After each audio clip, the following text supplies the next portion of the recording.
his account has been limited, hacked. hacked. So, and he's not allowed to get back on it. Then thousands of Muslims were starting to join him on Twitter because of what he was saying. Nick Griffin? Yes, because what Nick Griffin is saying is what I'm saying. We've got to work with the Muslims. Do we want to have a 30-year war like the Protestants and Catholics? But you know what's your name? Sorry, Jamie. Jamie Abbas, yeah. Abbas. And this is Imrqn. So Jamie, you know what it is, right? I believe as a Muslim. Angus, come here with the Union Jack, please, because I'm not just holding the Russian flag. That's all right. Keep that off the ground, Angus. Angus, be proud of holding the Union Jack up. Come over here. Come on, Angus. Is that your boy? Yeah, these are my twins. I've got two sets of twins. Nice. So I'm Patriotic Twins UK. Lovely. On Big Shoot and Rumble. Excellent. So, sorry, you said your name was? Patriotic Twins UK. On Big Shoot and Rumble. Jamie. I believe as Muslims, I've been working with Christians since I've been born here. Yeah. I don't see any reason why I shouldn't work with Christians. I don't see any reason why I shouldn't work with atheists or Buddhists or Hindus or anybody else for that matter. Because I believe that our goal should be to be peaceful, to understand one another, to acknowledge one another. And I don't like to use the word tolerate. I like the word allow each other the freedom to live their life according to their beliefs. As long as my beliefs don't infringe upon your beliefs and your beliefs don't infringe upon my beliefs, I think that's a good medium to arrive at. What do you think? Yeah, I think that you're. And that's how most Muslims feel exactly the same way. We've got a problem at the moment, and we've all seen it with all the riots at the moment. Yes. For me, October the 7th was a massive awakening call. I realised what was going on. Yeah. I realised that. So did that change your mind? Did that change your mind? I was following Tommy Robinson. I've moved away from Tommy Robinson a few years ago now. I realised he's a Zionist shield. Yeah. Well, I mean, also. And then I saw Suella Braverman, right? When she's not very brave though, is she? Braverman, no. Well, she's married a South African Zionist. They've got kids and they're bringing them up as Zionists, right? And when I'm not going to say they were Muslim don't use the C word, otherwise we get arrested. Yeah. What's the C word? I don't want to. It's a fruit, but we're not allowed to say it because otherwise we get arrested. So don't mention that. Political Zionism, as far as I know. Anyway. Yeah. So it produces nice water, but don't say the word. God, please, sorry. They were marching. I'm not going to say they were Muslims because there was lots of English people marching with them as well, right? And of course, Suella Braverman wanted to weaponise it by saying this is a hate-filled march. They're singing from the river to the sea when originally the Zionist song. Well, the two lines on the they will not tolerate. So they basically got in a situation where Mark Rowley was told, and it came down as a showdown. But I saw the activation of Tommy Robinson, who'd ceased to become popular, all of a sudden appear and say, and I just went, oh my God, we've got to stop this. You're getting defeated by the Russian flag, aren't you? No. Look, it's all over you. It's blowing, that's the thing. But you know what, we need that because as an Englishman, I'm not a mad dog to an Englishman who goes out in the midday sun. Right? I'm sweating and I'm hot and I'm fat.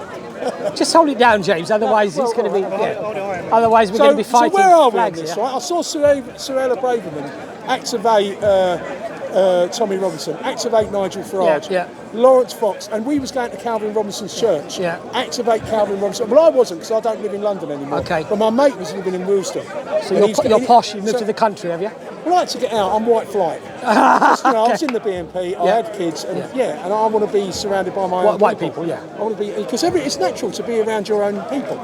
Right? And Tony Blair, he goes and destroys the Middle East with George W. and invites these people that are really angry over here and puts them in the front of the and that pissed a lot of us off. But I was lucky, I got a mortgage. But a lot of people don't get a mortgage, and I got out, so I became economically mobile. Yeah, but you know, it's still. I mean, it's broke my heart. I mean, I'm a Londoner. I come from Paddington, right? And it's broke my heart that I have to move out of London, and nobody speaks English around here. But at the end of the day, I still want to work with people.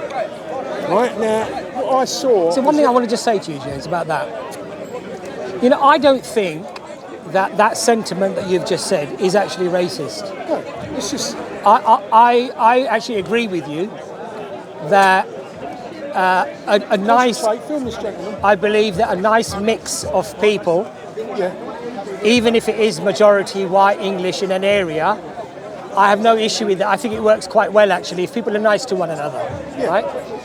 Now, I think where the mix-up happens, or in terms of why this becomes a political football, is that people don't understand why certain areas perhaps become predominantly, Asian or black or whatever, and it's a multitude of reasons. So in the 80s, when my mum wanted to move up to Yorkshire, we moved into a white area.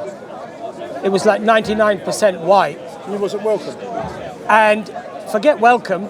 When we went to see the house, the letting agent was showing us the house. Backley. Oh, Backley, West Yorkshire, yeah? A mob of about 20, yeah, very close.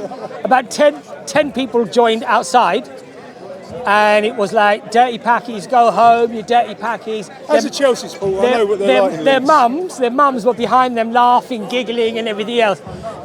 My mum said,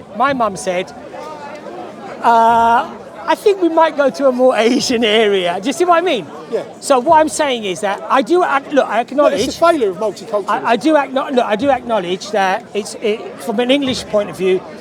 I'm not sort of stereotyping, but if you like eel and mash, and you like your local. I do like my pie. You understand what I'm saying? Yeah. And then those shops close down, and then it's Mr. Patel selling his saris. Yeah. I can understand why that might actually upset people, and it might be something. Well, that's not my culture. It's not my cup of tea. But what I'm saying is that there needs to be more.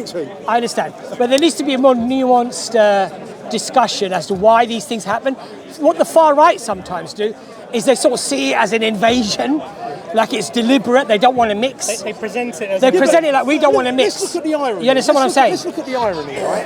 A few years ago, right, after the lockdown, George Floyd got killed accidentally on purpose, right? On purpose. And they'd just come out, everyone was all highly strung, right? And they said, police brutality, Black Lives Matter was born, right? 41 cities burnt down. It was an attempted coup d'etat. I used to be a Donald Trump supporter. Right. But now I know he's a Zionist shield. I don't support You were him really either. on the dark side, weren't you, for a while? Not really. I mean, Donald Trump... it's proper Darth Vader territory, that is. Well, look, let's just say what happened, right? This was an activation in the West, right, by communists, right, against white people, right, to take away a democratically elected white European in America, right, for the majority people, and of course it spread over here, right, and this was our country pushing.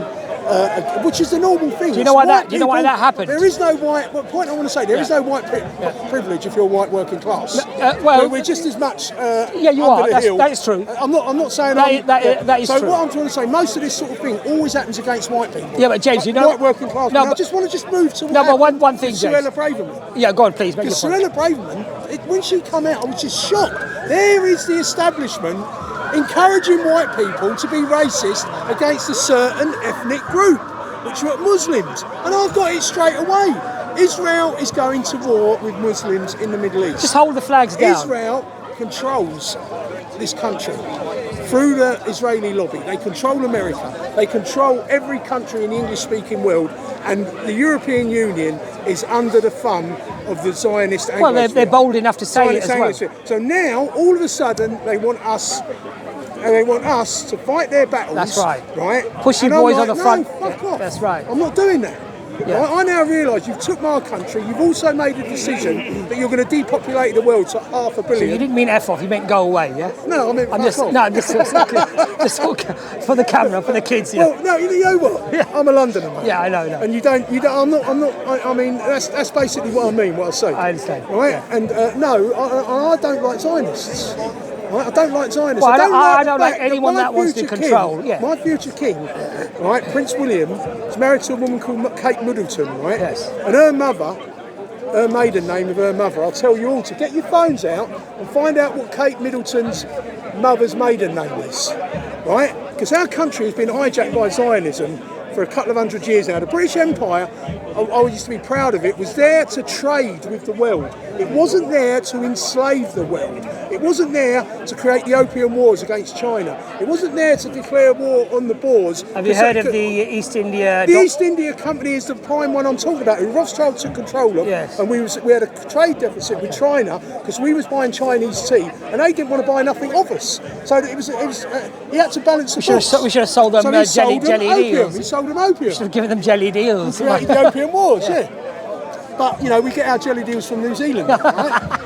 And of course, every time they discovered gold and diamonds in South Africa, we declare war on the Boers. And